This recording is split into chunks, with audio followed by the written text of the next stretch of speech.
Hi, I'm Paula and I'm the Working Whiskey Woman. And you might be asking yourselves, why is this middle-aged woman drinking this kind of stuff? I'll tell you what, whiskey, bourbon, whatever you like to call it, is delicious. Ladies, if you like wine, it's like having cake versus drinking bourbon and whiskey, which is like drinking cheesecake. It's got so many beautiful flavors to it. It's got caramel, it's got anise, it's got cardamom, it's got honey, it's got vanilla, it has chocolate, all these different flavors to it. So you might be saying, well, geez, I don't really like bourbons. How did you get into bourbon? Well, I'll tell you how. I'm a skate mom, and all skate moms know that the way to get to a coach's heart is to make sure that you buy him a really good bottle of something. So my daughter's coach was drinking some horrible, horrible whiskey. It was a finished whiskey. I can't remember it. I blocked the memory from my mind. And I thought, oh my gosh, this is terrible. I can't stand this. Well, I want my daughter to, not be remembered for some horrible whiskey. So I also want to thank him because he's been a wonderful coach. So I'm going to get him something that's a lot better than this stuff I'm drinking. So then I decided to go out and started trying different bourbons and whiskeys, and I thought, wow, this stuff is pretty good. And then I learned a little bit more and more and more about whiskey. And then I got myself a little tasting journal, which, interestingly enough, has both not only a male, but also has a female author. And so I thought, well, geez, maybe there's something more to this for women than I realized. And this is what I started to know. Is I started to realize that, like me, most women have had bad bourbon. And that's why we get turned off. So taste is about experience. If you had a negative experience of blueberries, you'll probably never eat them again. The same goes with whiskey. If you were in a bar and you had a shot of cheap whiskey and you drank it down and thought, oh, this is terrible, or you had a boyfriend, or in my case, a skate coach who drank some really bad whiskey, then you probably would have this negative experience. So in order to reset, I'm going to suggest a few things so that you have a positive experience with this and don't miss things. So the first thing is that for women to understand, you have a much more developed palate, a lot more taste buds actually than men. And probably as a result of many different things that you've done in your life, you probably have had many different flavors that you've tasted on your taste buds.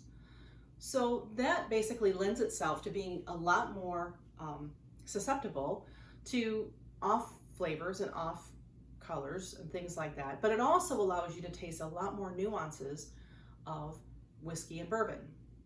So now what's the difference between a whiskey and a bourbon? Well, a bourbon is a whiskey, but not every whiskey is a bourbon. There's several rules in terms of what constitutes a bourbon, and that's not that it has to be made in the state of Kentucky. It has to be made in the United States. It has to be at least 51% corn. It cannot be distilled above 140. It cannot go into the barrel at greater than 120, cannot come out of the barrel at greater than 125. And it has to be aged in new American oak barrels, or actually wood, doesn't necessarily state barrels. And basically it can't have anything added to it, and it cannot be finished with anything. So for example, you'll see several different bourbons that are advertised that are finished in a Cabernet Sauvignon barrel or finished in this. They're actually probably a base bourbon that was made like a bourbon, but they were finished in something else than a new American oak, which technically makes them a bourbon finished whiskey. That's not to say that it's not as good or as good of a bourbon. In fact, for many women, I would suggest that if you're going to start, you start with some of these types of whiskeys or bourbon finished whiskeys. Now, to give you an idea of how to taste, there's several different things. One, you can look at what type of glass. Personally, to me, whatever glass will hold my bourbon or hold my whiskey, that's what I'll drink. However, when I'm going into tasting, there's several different options. One of them, the most famous that you'll probably see, is what's called a Glencairn. And this is actually used for bourbon and whiskey and scotch and different things like that. So this one actually will open up at the bottom. So it really holds, kind of like basically dissipates and spreads the liquid itself, and then it kind of noses up so that when you put your nose in, you can really get the scent. The second one, which is my favorite, which is Rydell, and this was actually made for single malt scotch, and was designed by Rydell with different distillers. And what it does is it has a similar concept, except that up here it doesn't neck in, it actually flutes out. For me, I personally like this a lot better, especially with my nose, because I don't get a lot more of that alcohol in it. I will actually get a lot more nuances, which I'll explain a little bit later. But the other one, and this is as simple as you can get if you're like, I don't have either one of these, just get a simple wine glass. It works just the same, and basically tasting bourbon is really similar to wine. And then finally, just any other glass will do.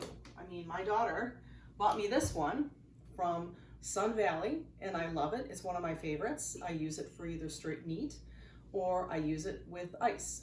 So that being said, I'm going to suggest when you first start trying something that you kind of get an idea a little bit about what whiskey is all about. So let's start with the basics. And this is what Freddie Johnson at Buffalo Trace taught me. Hi, Freddie.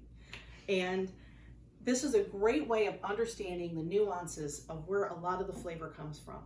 Huge part of the flavor is going to be in the grain itself. So Castle and Key, this is what I'm using today. It's actually a vodka, but they're actually a distillery founded by Marion Eves, and it's an all-women distillery. It's really cool. They have not released any bourbon yet that I know of, but they did release this vodka, which is based off of their, which is basically their bourbon mash bill, if you will, or White Lightning, that they're aging. So this is 73% white corn, 10% rye, and 17% malted barley. So this is a great way to kind of start. So what you basically do, you can take this with a vodka or even any bourbon you might have. You pour a little bit in your hand, okay? And as Freddie would say, you basically wake the dog and kind of rub it around and get those flavors kind of going. And then smell your hands. Now you might be going, it smells just like the alcohol from all this pandemic stuff, but actually, if you kind of nose in a little bit more and you rub it and you get some little friction going there, you'll be able to actually smell some of the corn, some of the rye, you know, the spiciness of the rye as it kind of dissipates off. The other thing you'll actually notice is that because of the corn and because of the solids that are actually that are left in the corn, it actually makes your hands quite soft, so it's quite a nice moisturizer. So next, the next thing to do is to move on to actually tasting bourbon or whiskey, whichever way you want to call it. So I will say for women that most women have had stuff like Jim Beam or Jack Daniels, and those can be a little bit harsh, probably where you had a negative experience. So I'm gonna say that they have a little bit more smoky flavor, a little bit more of the harsher tobacco elements that you may or may not be as familiar with. So the first one I'm going to suggest, which my husband always says is the gateway to bourbon, is actually Angel's Envy. Angel's Envy is a straight bourbon whiskey, but it's finished in port wine barrels. So again, technically this is a whiskey by the letter of the law, but we all call it a bourbon finished whiskey. So that being said, if you want to measure out how much you pour, generally I recommend that you have probably about 1 ounce. Remember, when you look at the alcohol by volume, wine is probably about 13 to 16%. This is about 43.3%, so it's a lot higher. So this is something where you want to sip it. You don't want to shoot it. In fact, I always taught my daughter, never shoot a liquor, because then you're just basically drinking it to get drunk. And you only should drink or eat anything for flavor and taste. So if you want to measure it, I actually use these lovely Pyrex beakers. I use a lot of things that are offered in the kitchen department rather than the bar department. So this is about 1 ounce. I just pour it right in my glass. And then there's a few things you want to look at. First, you want to look at appearance. You want to look at the color. Is it light? Does it look kind of like corn? Does it have a little bit more like amber color to it? That amber color that you're going to see actually comes from the bourbon barrel itself. So they say up to 60 to up to 80% of the flavor can really come from the barrel. And that's really from the breathing of that alcohol that's in and out of that wood. And there's a lot of really great things that wood provides. In fact, there's some certain medicinal properties that can also offer if you're more into homeopathic types of things. So as you can see in here, we're taking a look at the color. This is a really pretty color. And then you want to take a look at the legs. They call them the legs. And that is, how is the alcohol kind of dripping down? You'll see it, you'll hear about that when you do wine tastings, about how the wine kind of flows down. What you want to look for is the solids and the actual alcohol. Is it nice and smooth, or does it kind of just stick there? So this one is actually quite nice. So unlike wine, you don't necessarily want to go like this and nose, because then you'll just get a whole bunch of alcohol. So there's two elements to whiskey, of course, with the alcohol in it, which is ethanol and glycol. And glycol is basically that alcohol that kind of sits right at the top of that. And so basically what you get is, a lot of times, especially for women, the first thing you'll taste is tastes like alcohol. Well, of course, because you have all that on top of it. So a lot of times what I'll do is I'll take actually some water, this is a little dropper I have, and drop a few drops of water into it. What that does is it actually opens up that glycol and then ethanol, and it kind of pushes it aside so that you start getting into the actual flavors of the bourbon or the whiskey. Now when I smell it, I smell like a Granny Smith apple. There's also elements of vanilla on it, but more of almost like a salted vanilla caramel that you'd enjoy, like, you know, just on a nice summer day. Actually with the apple and the caramel, it's also really similar to, you know, like a early fall visit to one of the orchards. So as I taste, there's different ways to taste. One, you can basically open your mouth so that you're breathing in and basically getting air in with it.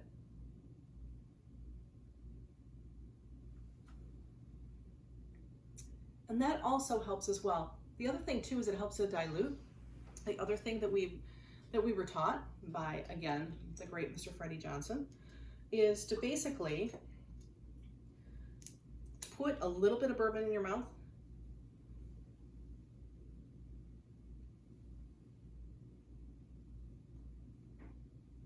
and a little water, and then that water kind of dilutes and allows those flavors to kind of pull out. So on this, I definitely taste a little bit of that salt that's coming off of that caramel. There's a hint of milk chocolate to it, and this is very creamy.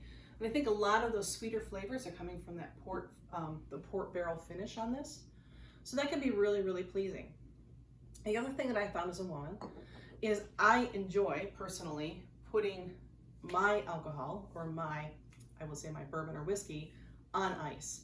Now, when we talk about ice, there's two different ways. One, if you go to the bar or you go to a nice restaurant, and because you want to go somewhere like that to order a nicer bourbon, you can get it both in the chipped ice, you know, the typical ice that you get in any drink, or you can ask for big ice. I personally prefer big ice because big ice allows basically the water to melt slowly. So it doesn't necessarily make this all watery right away, but it basically continues to open up the flavor. So you can find many different molds for this stuff. I basically have like this one, my Star Wars mold, and it's just basically a big ice ball. And again, I'll choose my favorite glass from my favorite daughter, my only daughter, biologically at least. Anyway, I have a lot of skate daughters living in the skating world. It's all one big happy family, and you can see I have a little Death Star. Not very well done, but then I'll basically take this and I'll pour this right over the ice. That way it kind of allows me to swirl and smell and taste. Now, the one thing I like to do is I like to add cherry and an orange slice in all of my drinks. And generally that's how an old fashioned is served. Now, an old fashioned is basically, you just basically take sugar, or a lot of times they'll take marmalade, or in some cases honey, and mix it or muddle it with a cherry and orange on the bottom, and then pour the bourbon or whiskey over that. And that is also a really great way to enjoy whiskey or bourbon, especially something that may be a little bit more, less sweet, I guess, if you will, just to sweeten it up a little bit and to really enjoy it. So if you're at a place and they don't necessarily serve Angel's Envy, and you're like, well, what else do I drink?